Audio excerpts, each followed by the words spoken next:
Congratulations! You've reached the end of our tutorial series. We've covered a lot of material. I know that it probably didn't all sink in, but at this point, you should have a solid grounding of what the tree planting industry is all about and a broad foundation upon which to build further knowledge. Reviewing all of this material has probably really opened your eyes. When you first heard about tree planting, you probably got a mental image that involved a lot of manual labor and not much thinking. That couldn't be further from the truth. If tree planting was an hourly wage-based job, that stereotype would probably be a correct perspective. But tree planting is not paid hourly. It's paid by piece rates. The more productive you are, the more money you make. Because of that, it's in your best interest to learn, study, practice, and refine your techniques to make yourself as fast and efficient as possible. The piece rate nature of the industry has turned it into a very intellectual exercise where the smartest planters can leverage their knowledge into money. The amount of information in these tutorials has probably been overwhelming for you. At this point, you've been inundated with lots of facts, suggestions, and terminology, and I have no doubt that you probably don't remember more than a third of it all. Once you've been planting for 3 or 4 weeks, I'd recommend that you review some of the key material again, particularly the sections about employment standards, common BC coniferous trees, spacing density and excess, and maximizing productivity. You might even want to review this complete series again before the start of your second season.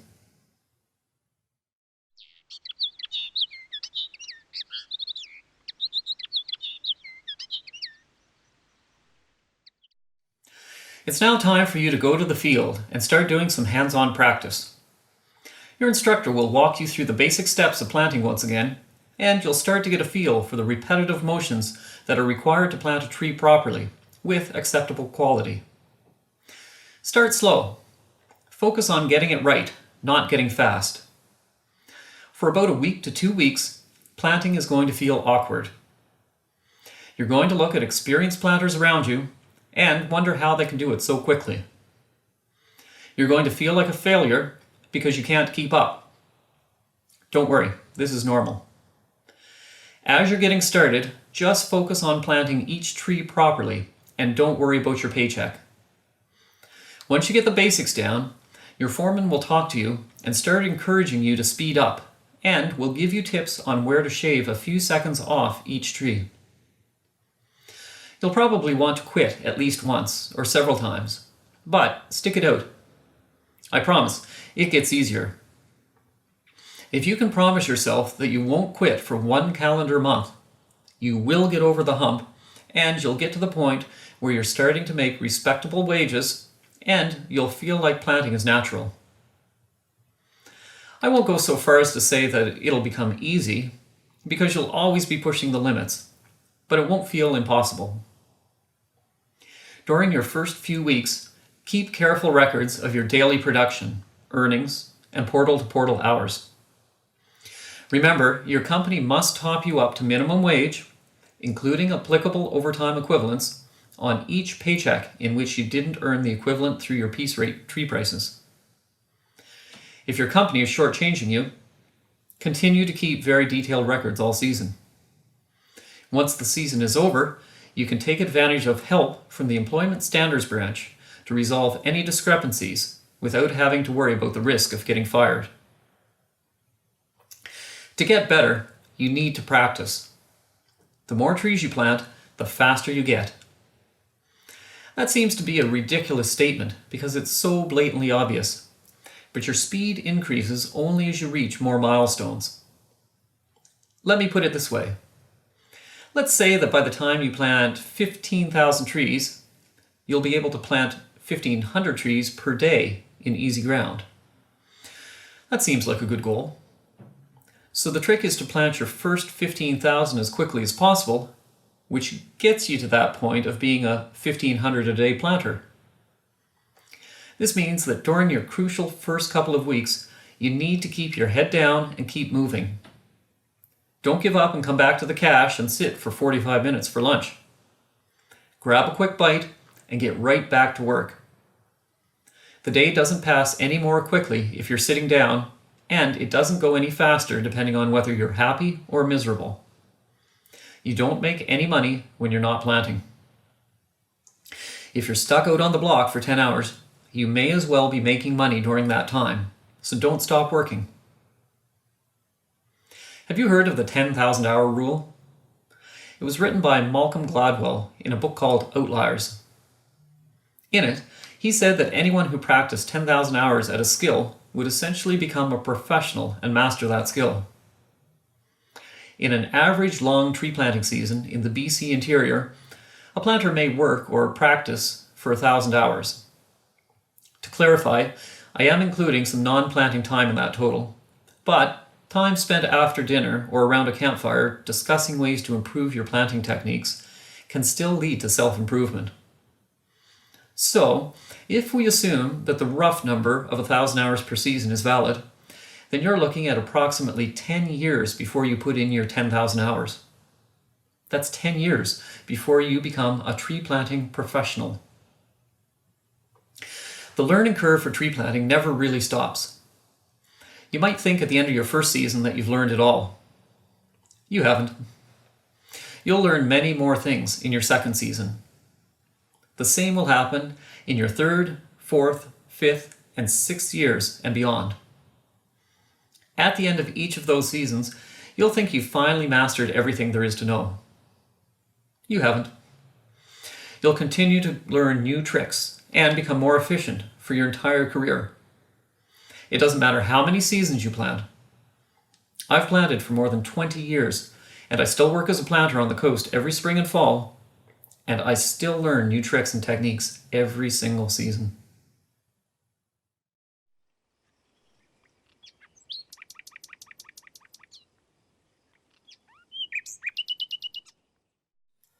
Speaking of careers, some planters think that tree planting is a short-term career which might be useful for a few years, but in the long term, it's just a temporary position until you can find work in a different field.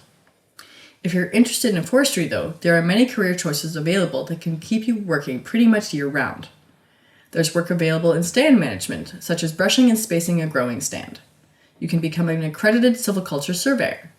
You can do office work related to geographic information systems. You can get into mapping or timber cruising. I don't have time in this video to explain all of these different jobs, but if you do some research on silviculture in Canada, you'll see that planting trees is just one small but important part of the entire cycle of reforestation.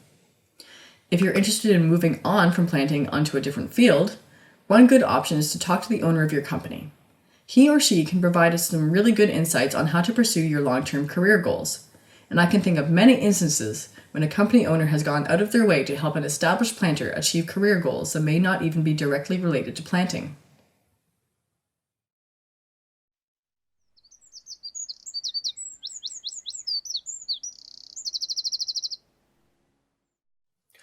Good luck with your planting. Again, if you're a first-time planter and you feel like quitting at any point in your first several weeks, remember a promise that you need to make to yourself. No matter how frustrated you get, don't quit until you've worked for a full calendar month. You've already invested too much time and money at this point for it to make sense for you to quit now. After 30 days in the bush, you'll have gotten over the hump and you'll realize that you can be successful as a tree planter. Keep track of your numbers. I don't just mean this on a day-to-day basis to make sure that your paychecks are correct. I also mean to pay attention to your daily averages and your true earnings. Understand what your expenses are in relation to the money that you earn. Also, remember that you may someday want to know your annual planting totals in case you end up chasing a long-term career goal, such as hitting 1,000,000 trees. Also, keep track of some of your block locations. You can do this by writing down block numbers or by using apps on mobile devices that overlay GPS coordinates on top of photos. Save them somewhere semi-permanent, because someday, when you're a lot older, you may want to come back and look at some of the trees that you planted in your first season.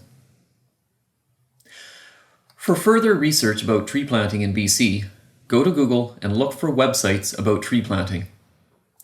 There are several well-known sites out there that can be invaluable resources and lots of online communities full of tree planters. Thanks for participating. If you're trying to learn more about the tree planting industry in Canada, then a book called Step by Step, A Tree Planter's Handbook is going to be your #1 source for information. All of the information in these videos came from Step by Step, although the book contains about 3 times as much information as the videos do.